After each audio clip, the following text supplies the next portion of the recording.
Producir acero sin emitir CO2, usando solo hidrógeno y que el único residuo sea vapor de agua. ¿A que suena como la solución perfecta, verdad? Pues bueno, hoy vamos a meternos de lleno en por qué esa idea, que parece tan simple, es en realidad un desafío industrial, pero gigantesco. Y es que sobre el papel, la química es una maravilla. Es elegante, es limpia. Fijaos, coges el hidrógeno, lo haces reaccionar con el óxido de hierro y ¿qué obtienes? Pues hierro por un lado y vapor de agua por el otro. Cero CO2 en la reacción directa. Vamos, es la solución teóricamente perfecta, la reacción con la que sueña toda una industria que necesita sí o sí reinventarse. Pero claro, aquí es donde la cosa se complica, porque como dice la fuente que analizamos, el hidrógeno no es una varita mágica. Y esta frase, la verdad, es la clave de todo. Es una advertencia muy seria, porque una cosa es la teoría, el laboratorio, y otra muy distinta es llevar eso a una planta industrial de verdad. Y ahí es donde empiezan los desafíos. Vamos a ver el primero. Vale, entramos en la primera parte del problema. El primer gran reto es un cambio de mentalidad. Tenemos que dejar de ver el hidrógeno como si fuera, no sé, un ingrediente más que echas a la mezcla. Nada de eso. Es que es el centro neurálgico de toda una cadena industrial. Una especie de cadena de montaje donde cada pieza, cada eslabón, tiene que encajar a la perfección. Esto es súper importante. El éxito del proyecto no depende solo de que la química funcione dentro del reactor. Eso, de hecho, es casi lo de menos. De lo que de verdad depende es de que toda la cadena de suministro que lo alimenta funcione sin fisuras. Porque si un solo eslabón de esa cadena falla, ¡zas!, todo el sistema se para en seco. Y aquí lo vemos claro. No es solo usar hidrógeno. ¿Qué va? Es todo un viaje, un proceso complejo que hay que gestionar de principio a fin. Primero tienes que producirlo o contrarlo. Luego comprimirlo, que no es poca cosa. Después almacenarlo de forma segura. Distribuirlo hasta donde se necesita y finalmente consumirlo. Y ojo, todo esto envuelto en una capa fundamental que es la seguridad. Si falla la producción o la compresión, da igual. Un solo fallo y estamos hablando de que una acería que cuesta miles de millones de euros se paraliza. ¿Así de crítico es? Bien, pero es que esta cadena de la que hablamos depende de algo todavía más básico, más fundamental: la electricidad. Y aquí es donde nos topamos con el segundo gran desafío, el dilema eléctrico. Sobre todo, y esto es clave, si queremos que el hidrógeno que usamos sea de verdad verde, o sea, producido con renovable. Y aquí está el meollo de la cuestión, el gran dilema. Por un lado, tienes la oportunidad de ser listo. Usas la electrólisis para producir hidrógeno solo cuando la electricidad de la red es barata. Suena bien, ¿no? Ahorras costes.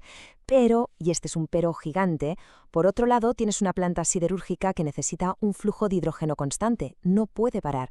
Necesita gas 24 horas al día, 7 días a la semana. Y esa tensión entre una red eléctrica que varía y una planta que exige continuidad es el nudo gordiano del problema. Entonces, ¿esto en qué se traduce en la práctica?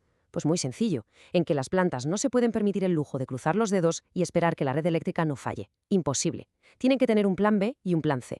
Esto significa tener sus propios sistemas para almacenar hidrógeno, inventarios de seguridad, sistemas de respaldo y unas reglas de operación clarísimas para saber qué hacer si falla el suministro. Esto ya no es una opción, es que es una condición indispensable para que la planta pueda siquiera funcionar. A ver, tenemos una cadena de suministro súper compleja y una dependencia total de la electricidad. Con este panorama llegamos al tercer pilar, el que de verdad lo sostiene todo, la seguridad. Y aquí la fuente es tajante, clarísima. La seguridad no es un anexo, no es el capítulo que te lees al final si te sobra tiempo, no. Es la base, el cimiento de todo el diseño. Es que esta frase, la seguridad no es un anexo, es potentísima. Pensémoslo un segundo. Lo que quiere decir es que la seguridad no puede ser una ocurrencia tardía. No es algo que revisas al final del todo como una especie de check para ver si cumples la normativa. Para nada. Tiene que ser un pilar fundamental desde el minuto cero del proyecto. Tiene que estar metida en el ADN de cada decisión de ingeniería que se tome.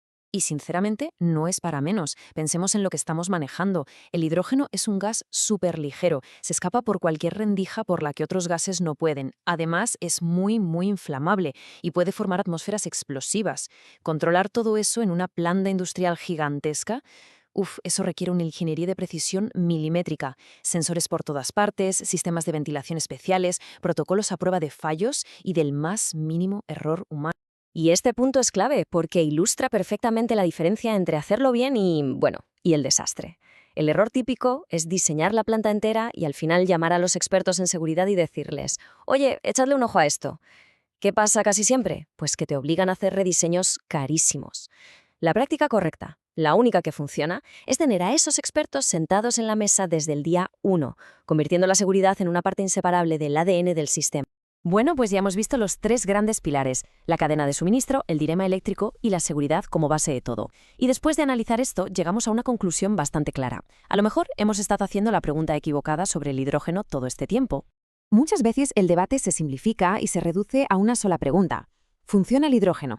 Pero claro, después de lo que hemos visto, esa pregunta se queda cortísima, ¿no? Es que ni siquiera roza la superficie del problema. Porque la química, por supuesto que funciona, eso ya lo sabemos. Esa no es la verdadera cuestión. La pregunta de verdad, la pregunta que se hace un ingeniero industrial no es esa. La pregunta crucial es esta. ¿Puede todo el sistema completo, la energía, el agua, la compresión, el almacenamiento, el control, puede todo eso operar como un conjunto, de forma fiable y continua, para sostener la producción de la planta? Esa es la pregunta del millón.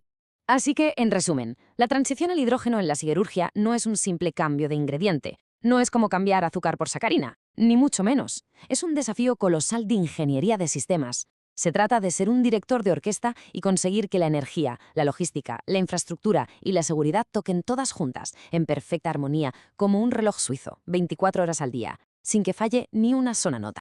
Y con esta idea terminamos, pero llevando el problema a una escala todavía mayor. Porque pensadlo bien, si todo este lío monumental, es lo que se necesita para que funcione una sola fábrica, la pregunta que nos queda en el aire es cómo narices vamos a construir y coordinar los ecosistemas gigantescos de energía e infraestructura que hacen falta para que el acero limpio sea una realidad a nivel global.